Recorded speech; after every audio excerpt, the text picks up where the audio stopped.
चलिए अब next type number 2, चलिए टाइप नंबर कितना 2। अभी तो हम लोग पढ़े प्रतिशत को भिन्न में बदले, लेकिन अब पढ़ेंगे भिन्न को प्रतिशत में बदले, भिन्न को प्रतिशत में बदले, भिन्न को प्रतिशत में बदले।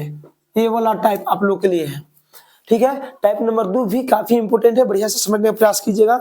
अब बोल रहा है क्वेश्चन कि भिन्न को प्रतिशत में बदले। मान लीजिए पहला एग्जांपल हम आप लोग को दे रहे हैं कि 1/10, 1/10 जो ये तो भिन्न में हो गया, भिन्न बने बट्टा, तो भिन्न में तो है 1/10 ना, इसको कथी में बदलना है, प्रतिशत में।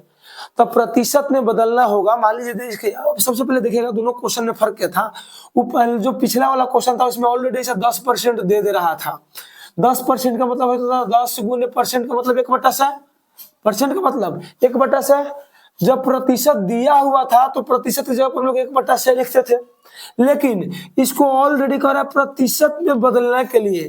तो प्रतिशत में दिया था, बदलना था भिन्न में, अब तो दिया है भिन्न में, बदलना है प्रतिशत में।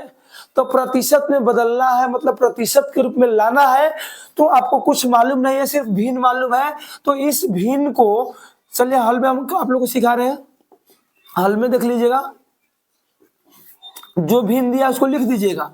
कौन चीज में बदलना है, प्रतिशत में। तो प्रतिशत में बदलने के लिए गुना कर दीजिएगा 100% से, क्योंकि दुनिया का सभी चीज कितना परसेंट होती है, 100% होती है, ठीक है। तो अब 10 से 100 में भाग कीजिए तो 10 दाहिया 100, कितना परसेंट बच गया, 10%। तो ये जो है नु ये किसका मान था, तो 10% का मान था। चलिए विश्वास नहीं तो यहाँ पर चेक कर लीजिए, यहाँ पर प्रूफ कर लीजिए, जांच कर लीजिए, उसका जांच कर लीजिए। हम लोग जांच करेंगे 10% को जब बदलिएगा नु भाई भिन्न में तो 1/10 आएगा, और जब 1/10 को प्रतिशत में बदलिएगा तो 10% आएगा। देख लीजिए 10% है तो 10 गुने 1/100, 1 0 से 1 0 कट गया, ऊपर बचा 1 कम 1 कितना गया 10। अब बात समझ में आया कि नहीं है। यदि जो भिन्न में जितना दिया है जब प्रतिशत में बदलेंगे तो जितना प्रतिशत आएगा, अब उस प्रतिशत को मतलब ये वाला जो प्रतिशत को जब भिन्न में बदलिएगा तो पहले इतना आंसर आ जाएगा। समझ में आया कि नहीं है। जैसे देखिए 1/10 दिया था भिन्न में, प्रतिशत है कितना 10%, जब उसी 10% को हम लोग भिन्न में बदले तो कितना गया 1/10, मतलब सेम एक दूसरे का अपोजिट होता है, उल्टा होता है। एग्जाम्पल नंबर 2 समझिएगा। मान लीजिए 3/5 आ गया, 3/5 भिन्न है, भिन्न के रूप में है, बट्टा के रूप में है। हमें बदलना कौन चीज के रूप में है, प्रतिशत के रूप में। कौन चीज के रूप में, प्रतिशत के रूप में। तो प्रतिशत के रूप में जब बदलना है तो हल में चलिए ना भाई, कितना शानदार क्वेश्चन है। 3/5 जो भिन्न दिया उसको लिख दिए, प्रतिशत में बदलना है, देख लीजिएगा प्रतिशत में बदलना है तो गुना 100%, क्योंकि इसमें प्रतिशत नहीं दिया, इसका मतलब परसेंट में बदलना होगा। अब घटाइएगा इसको, 20 मरतबे 20/50 है, अब 20 या 60% आ गया। अब जब इसको भी जांच कीजिएगा, यहाँ पर आप लोग देख लीजिए, जब जांच करेंगे ना भाई तो ये 60% को यदि हम भिन्न में बदलेंगे तो 3/5 आएगा। देख लीजिए यहाँ पर 60%, और 60% का मतलब हो जाएगा 60 गुने 1/100%, का मतलब 1/100। 1 0 से 1 0 कट गया तो कितना बचा 6/10, और 6/10 को कटाइएगा 2 से तो 2 3 6, 2 से 5 से मरतबे 10 कटेगा तो ऊपर हो गया 3, नीचे हो गया कितना 5। बोलिए समझ में आया कि नहीं। तो भिन्न से प्रतिशत में और प्रतिशत से भिन्न में दोनों बदलना सिखा दिए। तो इसको भी इसका एक और एग्जांपल दे देते हैं, इसका एक और एग्जांपल दे देते हैं बाबू।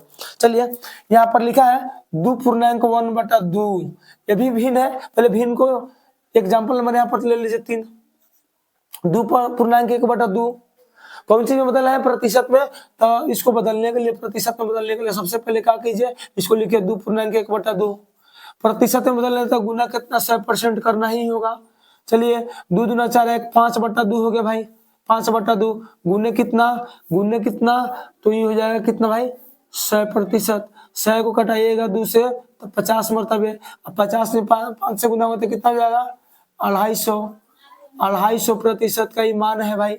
2.1/2 किसके बरोबर है? तो 250 के बरोबर है। किसके बरोबर है? 250% के बरोबर है 2.1/2। अब सुनिएगा कैसे। आप तो कहेगा सर दुनिया का सभी चीज 100% होती है, तो 250% कहां से आ गया? तो एक बात याद रखिएगा, यदि अंश देखिए आप लोग को बाटा में हम भिन्न का मतलब हम समझाए होंगे कि जब मान लीजिए 5/6, 5/, अभी 8 समझिए, 5/8 और 8/5 दोनों में के अर्थ समझ लेगा यहाँ पर थोड़ा सा। इसमें देखिएगा ऊपर वाला को हम लोग बोलते हैं अंश और नीचे वाला को बोलते हैं हम लोग हर। ऊपर वाला को बोलेंगे अंश और नीचे वाला को बोलेंगे हर। यदि अंश का मान हर से कम रहे तो प्रतिशत 100 से कम आएगा, प्रतिशत 100 से कम आएगा। यदि अंश का मान हर से ज्यादा रहे, हर से ज्यादा है कि नहीं है अंश? हर से ज्यादा है कि नहीं है अंश? जब ज्यादा है तो इससे जो इसका जो प्रतिशत आएगा 100% से ज्यादा आएगा। बात समझ में आया? सिंपल सा बात लिख दीजिए, जिधर मुंह खुला होता है उधर ज्यादा, जिधर उंगली दिखाए उधर कम। तो अंश हो गया मेरा कम और हर हो गया ज्यादा। जब हर जो है ज्यादा रहेगा, अंश रहेगा कम, तो देखिए अंश हो गया कम और हर हो गया ज्यादा, तो इसका मान 100% से कम आएगा।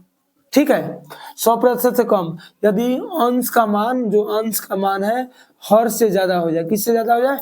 हर से ज्यादा अंश का मान हो जाए, तो ये जो है 100% से ज्यादा इसका मान है, आंसर आएगा। ये बात समझ में आया कि नहीं है? तो देखिए यहाँ पर 3/5 ऊपर कम है नीचे ज्यादा, तो देखिए 100% से कम आया कि नहीं आया?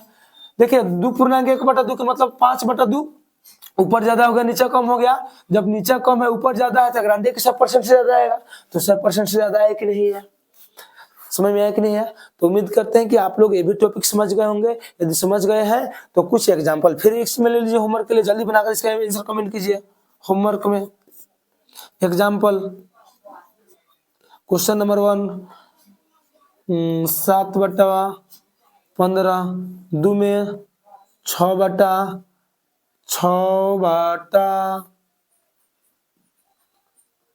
नहीं 2/5 3 में 7/25 4 में 8/15। 4 को क्वेश्चन बना करके जल्द से जल्द इसका भी आंसर आप लोग कमेंट कीजिए। तब तक के लिए मिलते हैं फिर नेक्स्ट वीडियो में। जय हिंद, जय भारत।